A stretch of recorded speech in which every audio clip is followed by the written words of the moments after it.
So there was this there was a woman, and this woman, oh, I forgot that. Good afternoon. Good afternoon. Thank you. So there was this woman, and this woman was an avid bottle collector. Did I tell you the story? No. I told you the story? Probably. Does it sound familiar? I don't know. She collected a lot of bottles. How about now? Sure. And Yes. yeah, any bottle you can think of: plastic, metal, glass, sand, glass. Any bottle that she got, she collected these bottles. And it got to a point where literally her house was becoming filled with these bottles. She was getting older. Her kids had moved out, and she'd taken over their rooms with beer bottles and with everything.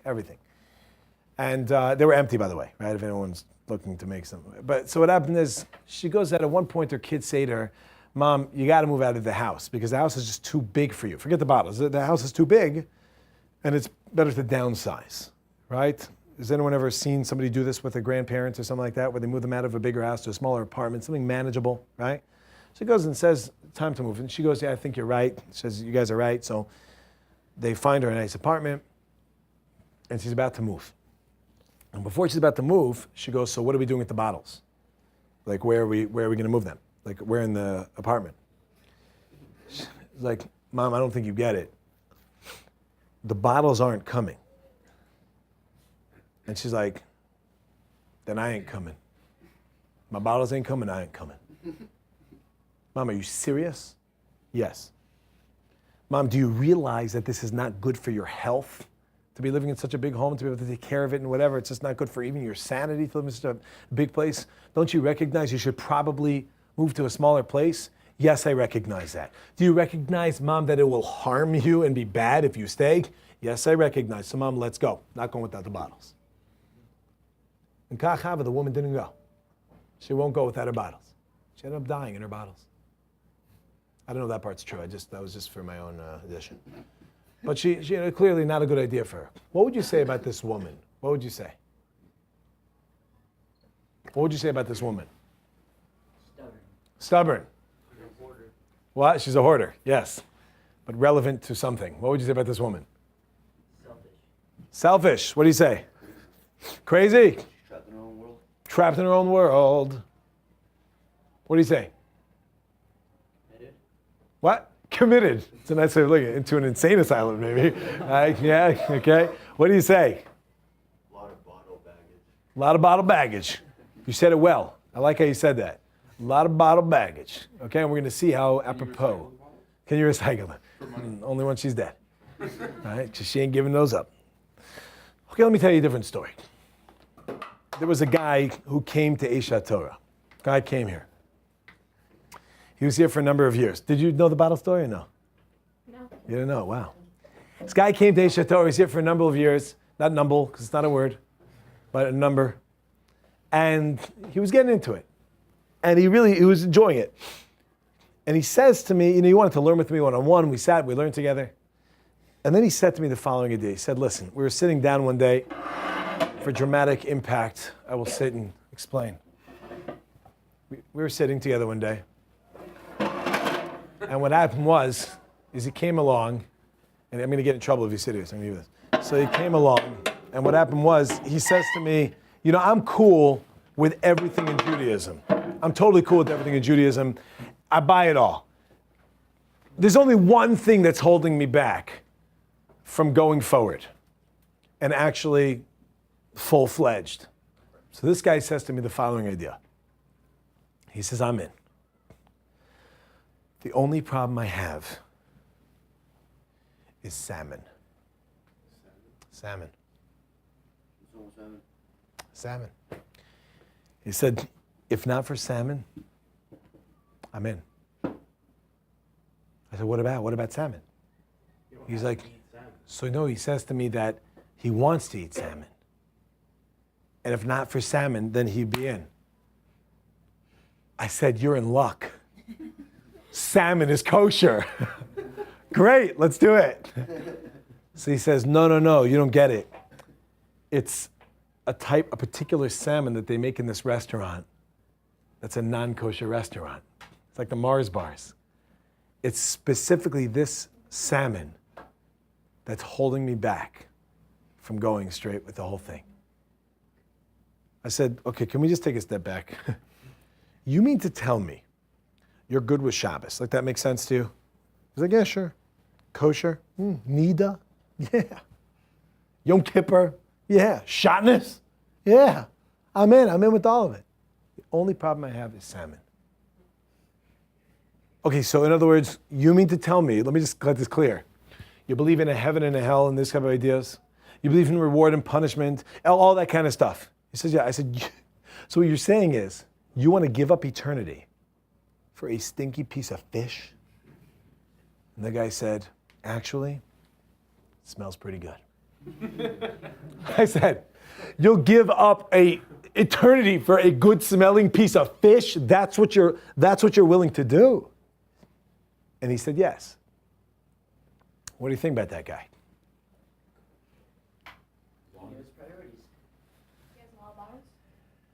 Interesting that you said about the bottles differently than you are about the fish. What do you mean? By the bottles, you looked at it a little bit more, you looked at it a little more negatively. Selfish and different ways. Say a priority isn't selfish. So priorities you mean in a negative way? Yeah. Okay, good, then we're on the same page. And what happens over here is that how many of us have bottles and or fish, or perhaps fish in your bottles? It's pretty gross. How many of us have things that we know we should be doing something, but we don't do it because of X? Does everybody understand the question? Did anyone understand the question? I need at least 3 people to move on. Okay, good. All right. The idea is that we all have some sort of, come over here. We all have some sort of bottle, some sort of something, which is stopping us from growth. And you think about that, that's a little bit insane. It's a little bit insane. Are you nuts? Don't you know that maybe this thing is going to be good for you? Don't you know this thing may even be better for you? So why would you give it up just to be able to have your piece of fish? So I would suggest myself, not only is it that we give up eternity for pieces of fish, but most of us are aware of what it is. We have things that are holding us back and stopping us from growth in some way, shape, or form, right? And if we were to go ahead and we were to just get rid of that one thing, then what would happen? It would change our whole life. Our whole life could change. So many of us have things that are in front of us that are stopping us from growing. So when a person goes ahead and recognizes the fact that we have things that are holding us back. You just came in, so I'm going to pick it. You speak English? Absolutely. Okay, you're wearing a shirt in Hebrew. I got nervous. Okay, so where are you from? Toronto. Toronto. Okay, could you be doing better in your life than you are now? Couldn't everybody? No, I can't. Wow. Impressive, no? You're right. Okay, fine. I could. It's like a nice way of getting out of the question. Could you be doing better? Absolutely. You could be doing better than you're doing right now. Are there things in your life that you know that are holding you back from doing better? Always obligations, commitments. No, I don't mean obligations. Obligations you're kind of stuck with. In other words, personal obligations like a spouse and kids. You're stuck. But I mean, let's talk about other ideas, right? Let's say, for example, not that. In other words, something that you could get rid of, but you didn't get rid of yet. In other words, there's something that you see, like, I'll give you an example of what I'm talking about. The devil. So this thing right here. Would you all agree with me that you could be a lot more productive in your life if you didn't have this? Yes. Who said it? I did. Well, that's impressive. I disagree. Who disagrees? I Yeah? Bring it. I mean, this device has allowed me to network throughout the whole country, throughout the whole world, allowed me to communicate with people who I would have never been able to communicate with prior to not having a cell phone. It's allowed me to investigate different situations in the world and done research that I've come to opinions and conclusions on subjects where if I wasn't able to learn from different sources prior to that, I wouldn't have come to that conclusion and I wouldn't have the knowledge I have today. Can anyone rebut that? This is a moneymaker. Can anyone rebut that? I could do it. I just want to have fun here. Go back. What do you want to So I say? have the most basic cell phone possible. In fact, in Israel, I don't even have a cell phone. my job and my ability to network and associate with the people that I need to, in my opinion, are all face-to-face emails taking care of that. So now, I get it, you're combining a whole lot of entities, you can call, you can research, you can do everything. But yeah, 10 years ago, I feel like people were doing all those things. Just maybe with I'm not suggesting that this is you can't do a lot of things with. I suggest you can do a tremendous amount of things. 90% of them are illegal. But the idea that I'm suggesting is that how much time do you actually use doing what you just said versus wasting your time? Well, who's to say that when I go on Facebook and I'm... Who says that's wasting time? Is that what you're going to say? I hear that. Okay, fine. You can make an argument. That's your prerogative. That's your prerogative. And if we were in 11th grade right now and having a debate class, then we'd have fun. But we're in reality now, in which case, let's not play the game. Let's be real. Is it a productive use of your time to sit on Facebook for 12 hours? Well, I made somebody smile once by sending them a wink. You know what I mean? So yes, it's productive. Yeah, but I'm not saying it's not, that you didn't do something good. I'm not saying we don't set up campaigns and change the world. I'm not saying we don't do surgery cross-country with technology. We do amazing things with it. There's no question about it. But my question is, put it on a scale and take a look. In your own life, there was a discussion here in Israel where they had a gathering of all the yeshivas, all the different yeshivas, to discuss the concept of technology.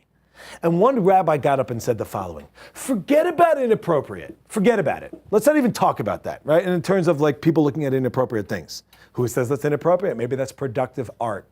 Okay, however you want to look at it, but we can agree on that. Forget about inappropriate things. The rabbi suggested the next time you sit by the computer, take a stopwatch with you and just time yourself. How much time do you spend on the computer, on your phone? How much of that time would you yourself, don't let anyone else be the judge, would you yourself say is productive? And how much would you say is, let's call it, not as productive? Do you understand my point? My point is a very simple one. This thing, excuse me one second. This thing has totally owned us. Yeah, what do you say? But how do you measure productivity? Okay, that's an excellent question. So what are your goals in life? Where are you headed? What do you want out of life? Are you getting closer to that or further away from that? The way I measure productivity is a very simple concept. I measure productivity in a way of, I have a goal in my life. I want to get somewhere. Okay? I want to be a doctor. I want to be a doctor, let's say. Okay? And you go ahead and you have a person who goes ahead and becomes an expert in their field because they focus and they're learning about that stuff that they need to learn. And that's all that they can learn because it's in a textbook. Or a person goes, the heart. And then they get a movie called The Heart. And they get a picture. They go, oh, let me just look at that for 10 minutes. Let me look at that for 20 minutes. Look at that for 20 minutes. And then there's cramming right before the test. Or they don't even have to cram because they just digitally alter the test and cheat. In other words, what's the question? In other words, about a person's life of productivity in terms of what we're doing. How much time are we wasting in this thing? Could we be doing more in our lives? Could we be affecting? Let's be very Michael Jackson-esque, okay? Could you heal the world, make it a better place for you in Africa and the entire human race? Right? Could we maybe do a little bit more and be focused more if we weren't so sidetracked by all the ads on the side, which are custom tailored to you because they know what you're looking at? This is not a complicated question. People that fight this idea are those that are owned by it to the extent, and I'm sorry I said there was a cheap shot, but I'm saying, in other words, that we're owned so much, nobody ever recognize it. Don't misunderstand me. This is a tremendous tool. But I'll tell you, someone said once to me. He said like this. He goes, what is what's the symbol of this product? What's the symbol? A bitten apple. The forbidden fruit. And then the guy goes, and that's why God had to take out Steve Jobs. I'm not kidding. He said this. I'm like, okay, how do you feel about that? But to an extent, it's funny that he said that. But is it not true? We have so much information, don't we? But let me ask you, of that information, how much of it do we actually digest? We have the potential of so much information, but when was the last time you read an article from beginning to end? Now I know one of you is going to be like, I did it. Okay, I get it. Okay, you did it, yeah? But you're the exception, yeah? Most people read the headlines, the sub, about 3 lines, next, because there's so much information. Too much information becomes no information. Do we understand that idea? Sure. When you have an Encyclopedia Britannica in your house, when that salesman comes along, you actually read it. Yeah, did you have an Encyclopedia Britannica? Absolutely. And did you read it? And did you read the whole paragraph? We still have that. That's right. Throwing it out. He has it on a CD Okay. that I have all. On a CD, right? You put it off to Led Zeppelin, you put it in a little Encyclopedia Britannica, right? The idea is what? But you go, you read it, but when you read an article, you can bust me up if you like, I got busted up once, but do you read as proficiently the articles on the computer as you do in a book in front of you? No. Not at all. Thank you for being honest. And the idea is, could it be that we would be doing more things with our life? And we didn't even get to Judaism yet. Just hold off. That's coming with Kool-Aid, right? I'm talking, it's very simple. Could it be we'd be more productive people? How do you define productivity? I define it as movement. Not just of the eyes, yeah? That Samsung has now captured the technology. We don't have to touch it anymore. You just move your eyes and it moves for you, yeah? So that's the question. Is there anything in our life that's holding us back? I would suggest this. Has anyone found themselves ever checking their email? Yes. Multiple times a day? Has anyone ever find themselves checking their email multiple times a minute? Anyone? That depends. My phone doesn't have that because it wastes a battery. No, it wastes a battery. So if I need to every once in a while, if it's whatever, I'll check. And then it'll pop up if it's necessary. Otherwise, you wonder why your battery runs out so quickly. Answer is because it's constantly checking every 15 seconds. Well, why do you need your battery if you don't think that if you think your phone is not productive? When did I say a phone's not productive? Well, you said being on your phone. Yeah. Is not productive. When did I say being on your phone is not productive? I mean, you haven't. Did anyone here think I said that? I think you said that. Yeah? I didn't hear it, but I think you said that. You think I said that? Probably implying that, yeah. Anyone else think that? So everyone else got the point? Let me explain now. The idea is like this, yeah. But you were saying that you can use it for good things, but if you waste your time. This thing could be very productive. It's extremely productive. I just happen to be pointing out you don't use it for productivity as much as for non-productivity. Assume that we don't use it for. Okay, so let me ask you. Let me ask you. Do you use it for more productivity or less productivity? I would say half and half. It goes there. Half and half. I mean, 50-50. no, not even 50-50. Oh, it's more for productive. There are sometimes more for unproductive. Come on. Yeah, there's sometimes when I'm more on Facebook than when I'm researching something, or vice versa. So you're saying generally, there's no general. It's like 50-50. What are you researching in the past couple days? News in Gaza. I mean, I'm not gonna sit over here and tell you exactly what I research. Of course you're not, because I nailed you. Come on, think about it for a second. News on Gaza. You have to think of something, because you're not researching anything. And if you don't want to tell me you're researching, because that's not research. That's just, you want to buy a premium grade? Anthony, you understand what's going on? What are you researching? You're not in school. You're not doing anything right now. You're not working. You're not with it. So what exactly are you researching? If you didn't have a phone, what would be? Your life would be exactly the same if you did, except for you'd have looked at less research. Right? You understand what I'm saying? Like, come on, give me the baloney. You're fighting me for the sake of fighting. We're not being honest I'm here. not fighting for the sake of fighting. I'm trying to understand what you're trying to get. What I'm trying to get at is this is just an example. I'm trying to get at the fact that you waste a lot of time with this. You use this more for wasting time than you do for productivity. Would you agree? So you're going against what you said a minute ago. I'm actually trying Or to you- explain to you, but you won't understand it. So I'm just gonna agree with you and say, okay. Good. Now that we're on the same page. Okay, so the idea is like this. I'm not even gonna go down that road because I know you. Yeah, you're from New York. We got this. Good. We're good. You've got to. Do you have Russian blood? You're Russian. Okay, I'm not. Okay. Okay. I know Eliezer. Okay, so back off. Okay. But the idea of what I was saying is, nonetheless, it's just an example. And by the way, if I'm wrong, so I'm wrong. Fine, that could be. Not really, but let's say I'm wrong with that. Something else. Is there anything that we know about in our lives that's holding us back? And if there is, why don't we get rid of it? Would we all agree that we should? Do we all agree that we should? Have you guys ever found, I'll tell you something that helped me back tremendously. Jack Bauer.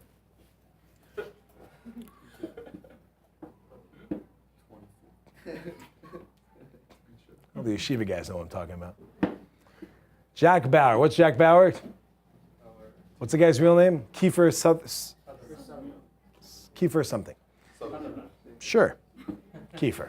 Yeah? Me and him are on a first name basis. That show totally destroyed my week. Why? I don't watch television. But my brother-in-law told me there's this thing 24, you have to see it. So I was like, what is it? He's like, you got to try it.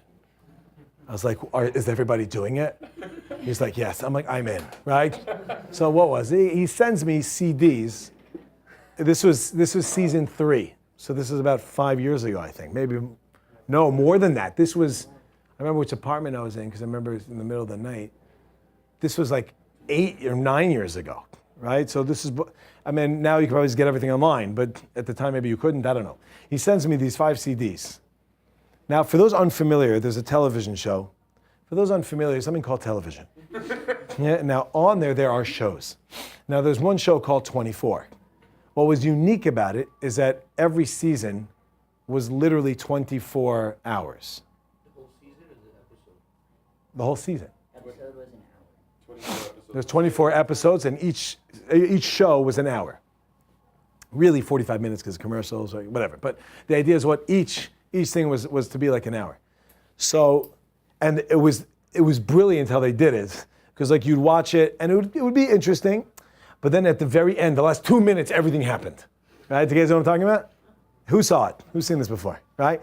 Everything happens in you don't have to watch the first 45 minutes. It's just the last 2 minutes of the show. It's like, and then there's a bomb and an explosion. The guy dies and he comes back to life. He dies again, comes back to life again. And then last story is he going to come back to life again? And then what happens? And then when else goes to boom, right? And the show ends. And it just pulls you into the next show. So I had them all together. I spent a day watching this thing. You understand?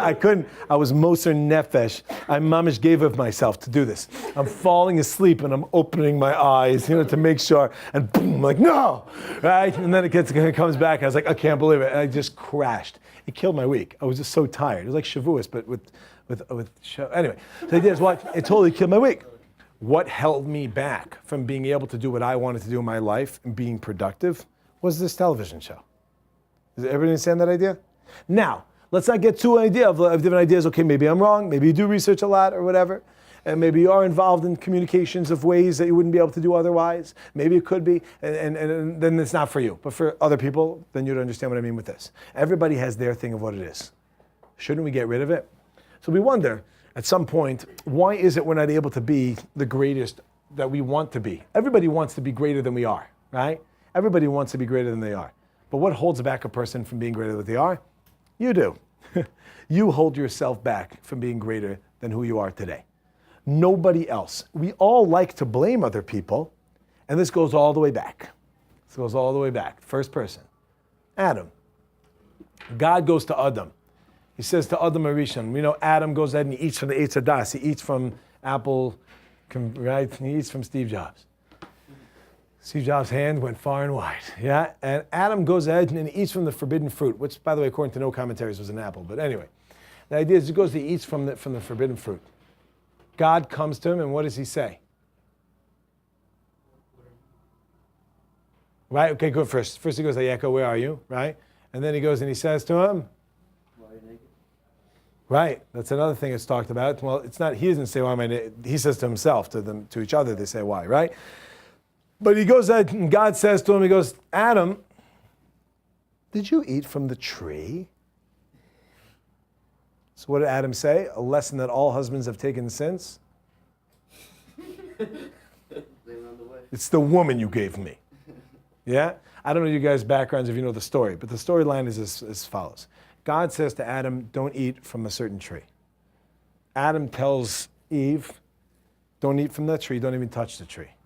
The snake comes along, and at the time, according to Jewish tradition, the snake it wasn't like the snake you have today, it could walk and talk. And the snake goes to Eve and seduces Eve into a lot of things. But one particular thing basically tricks her into touching the tree. Once she touches the tree, she ends up eating from the tree. She ends up giving Adam to eat from the tree. Adam eats from the tree. God goes to Adam and says, did you eat from the tree? And he says, it's the woman you gave me. It's because of her. So Adam God then turns to Eve and goes, did you eat from the tree? What'd she go? Snake. It's a snake. It's a snake. And he's like, snake? He's like, yeah, I'm guilty, right? He goes, I'm the one. He's a snake. And the snake gets punished, and Eve gets punished, and Adam gets punished. Lots of punishments going on. What should Adam have responded when God turned and said, Adam, did you eat from the tree? I'm sorry. He should have said, like, yeah, and I'm really sorry. My bad. Can we start over? Okay, I'm really sorry. And there are those that say that who knows what would have been in the world had he done that. But instead, what does he say? It's somebody else. And they shift the blame. The only time a person will actually be able to change in this world is if we don't shift the blame. And if we start accepting the fact that maybe we're to blame. Maybe we did something wrong. Maybe there's something we have to change. Maybe there's something that I did wrong and maybe I have to go and work on that idea. And when you start doing that, by the way, you'll start to end up seeing that there are things that we have to change and there are things, and we even know what they are. We play games that we don't know, but we know what they are. Are we willing to mature up and go and make those decisions? So we discussed yesterday something which is also a follow-up of what we're doing today right now. All of this comes down to, well, why should I care to make the decisions? The answer is, well, how badly do you want something? In other words, when you go ahead and you recognize that there's something that you want in life, you have to first take a look and see, do you want it? Research. You have to go and see, like, how badly do I want that thing? Is this something which is worth it for me? If the answer is yes, then start taking a look and saying, what's holding you back from getting there? What's in your way? What's holding you back from getting there? And so many of us, like I said, we already know the answer. We know the answer of what's holding us back, so why don't we just get rid of it? So I can tell you personally, when I was 17, I remember about the 19. I remember where I was. I remember I was 19. I ate something that was holding me. I felt, I'm not going to say what it is. I'm a little bit embarrassed to say, so I'm not going to tell you. I know it's hard to believe that I'd be embarrassed by something, but I am. And there's something that I felt was holding me back. And I spoke to a friend of mine about it, and I said, what do? I think something's holding me back. He's like, what is it? I said, I don't really want to say. I'm embarrassed. He's like, okay. I said, well, are you going to help me? He's like, how can I help you? I know what it is. So I was like, fine, I'll tell you. He's like, sucker. So he goes ahead. And I tell him what it is. And he goes, what? What is it? So anyway, I told him what it is, and he goes, stop doing it. I said, thank you for that brilliant advice. That was so helpful. I really appreciate that. Thank you for helping me with that. I should stop doing it. I'll now stop. Right? So clearly, is that good advice? Yeah. Stop. It's excellent advice. It's excellent advice. Just stop doing it. You see, you have to actively do certain things. Most things that we do that's holding us back are external things. The things that are not connected with us or our body. It's, let's say, a thing like this. It's, let's say, a computer. It's, let's say, a certain food. It's, let's say, cigarettes. It's, let's say, alcohol. It's, let's say, certain people. It's, let's say, a certain community. It's, let's say, a certain job or school or environment, etc. In which case, what do you need to do? Don't do it. It sounds so simple, right? Have you heard of Occam's razor? Occam's razor basically states the most simple answer is usually the answer. So the question is, it's not a matter of like, oh no, but it's so hard, I need to get a support group and build up to it and whatever. And I'm not denying that. Maybe you do need some sort of support group and you need to speak it out and whatever it is. But step number one is stop doing it. When you're in the clutches of something, it's very hard to not do it. When you get out of the clutches of something, then it's easier to take a look and see, oh no, what am I doing? Let me get away from it. In other words, don't even discuss it, don't even think about it, step away. It goes back to the idea, even beautifully, to the story about Adam and Chava, Adam and Eve. What was Eve's mistake with the snake? What was her mistake? What was the mistake she made? Is anyone who does not know the story? I told it to you, but does anyone not know the story again? Please be honest with me, I'll be more in detail. Okay, I'll say it one more time. Adam is told, don't eat from the tree. Eve is told by Adam, don't eat and don't even touch it. And then the snake comes along and says, hey, Eve, what's up? She's like, good. She's like, oh, why don't you have from that tree? Oh, I can't. Oh, come on, don't worry about it. No, I can't even touch it, because if you touch it, you're going to die. He's like, come on, you ain't going to die, Eve. Just try it. Come on. And she's like, no, I won't. And he trips her and he pushes her into the tree and she touches the tree and she doesn't die. And he's like, see, You didn't die. Don't worry about it. Take a little bitey bite. Have some of that fruit of the tree. So he goes and she's like, oh, I guess you're right. And she ends up eating from the tree and giving Adam. What was the mistake of Chava? What was her mistake? I think the mistake was from Adam. Okay. For telling Chava that if you, by adding on to the rule, if you touch it, you'll die. Is this your own answer? Have you heard this before? Sounds like it. Sounds like you heard it, or No, it sounds like that's the problem. is this you just came up with that answer? Yeah. Fantastic. Oh, okay. Fantastic. Great. Yeah, no, very good. You're like, why, right? Yeah, I'm saying, charasho. So I'll tell you, because that answer is one of the answers given by the commentaries, that Adam actually made a mistake by going ahead and imposing more stringencies. But the problem wasn't putting more stringencies. The problem was saying that those stringencies are what God said when God didn't actually say that, right? What God said is, don't eat from the tree. And Adam's like, don't even touch the tree. Adam could have said to her, honey, don't eat from the tree. And it's a good idea not even to touch it, because then, we don't want to fall into some sort of problem. And then if that would have happened and she would have touched it, she would have said, oh, it's not that you weren't allowed to, it was just like a safeguard, right? But the fact that he put it not as a safeguard, but as an obligation, so then she made a mistake because he made a mistake, right? Okay, good. That's a beautiful answer, and that is an answer. What was this mistake, though, that Chava made, that Eve made? Yeah. I think that she should have gone to Adam right away because of what happened. Okay. I think there was a communication lacking there. Should have gone to, okay, good. Anyone else? Yeah. Okay, now I didn't know what you meant, and this is why I wanted to hear it more clear.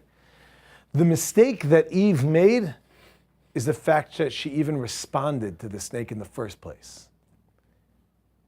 In other words, it's like this. We all have temptations, right? We all have things that tempt us to do the wrong thing. Some of us are tempted by the fruit of another, right? Some of us are tempted by different things. We get all tempted, then temptations, whatever they are. My temptations are not always the same as yours. Yours are not nice. I'll give you mine in particular. What are my temptations? So one of my struggles, and one of the things which holds me back in terms of a lot of different areas, is food. I knew it. Did you? What were you gonna say? What You were type? gonna say What? some type of food. What type of food? I don't know. Come on. Tacos. What? Tacos? Salmon. That was your Salmon? No, no, it wasn't me. I had a friend. No, I'm the bottle lady. I ain't the salmon guy. Yeah. Yeah, I love bottles. As a matter of fact, I don't know, but the idea is that, yeah. What kind of food? Come on. It's kosher. It's kosher. It's kosher. It's kosher. Okay. Oh my God. That's so slow right now. What's someone else on my phone? Matzo soup. sushi. That's right, matzo ball soup. I cannot get enough of the matzo ball soup. Right? Okay, I say the whole chocolate, junk, cake, cookies. I know with a figure like this, you're shocked. But the idea is that I totally go ahead and I love this stuff. I love this stuff. I love it. I love it. I know there's a thing, you don't love it, you just love to eat it. No, I love it. I'm madly in love with it, and I also eat it. You understand? And the idea is that I'll tell you, when I walk by a chocolate cake, I have a whole conversation with it. And it's a mistake. It's a mistake. Because I know that I'm trying to keep healthy. I walk by the chocolate cake, and I'll look at it, and it will look back. And then I'll say, like, I can't. I'm married. Okay, this is not an analogy, people. Okay, everyone relax. Yeah, it's really cake. You really look good tonight, and I really would just love to dive in. And I'd love to make it a special night. But I can't. Fine, just one piece. And then I'm done. The mistake is that I even get into a conversation with it. What should I say to it? I should look at that cake and I'd be like, and just walk away. Don't even have a conversation. What you got? When the world was created and everything was there, did she know that a snake has a bad reputation? Like like chocolate and candy and stuff. So when you think, oh fine, but you know that it's bad and you know that it's not good, which is also bad. The snake had a reputation of being a snake. Back then. Yeah, the snake was the Yetzer Hara, it was the evil inclination. Okay. That's what it was. It was an external thing. The evil inclination only became internal post this whole situation. At that situation, the snake was a separate entity. That was the thing that was the snake. Right? It was sly, wily, urim. It was a known thing that this is what it is. So what Chava should have done when the snake said, hey, I got some stuff, you just got to try. She should have just walked away and not even have a conversation. What does every guy do when he wants to pick up a girl? Right? Yeah, I know, you wouldn't know. You're so special. Your mom's your idol, you wouldn't know. Like, what else? Tell us what, you cook and clean, don't you, right? Idea is what? Idea is like, what does a guy do if he's with a girl? It's like every girl, like for the ladies in the room, okay, so the truth is that you guys look somewhat on the good side here. But let's say, not that I'm implying the ones that come other times, but I am. And sometimes they don't look as whatever. Don't be tempted. In other words, all the guy needs to do is say, hi, do you have the time? That's a classic pickup line. Do you have the time, but you're wearing a watch? Oh, I know. I just wanted to know your time. Oh, it's 1 o'clock, you know.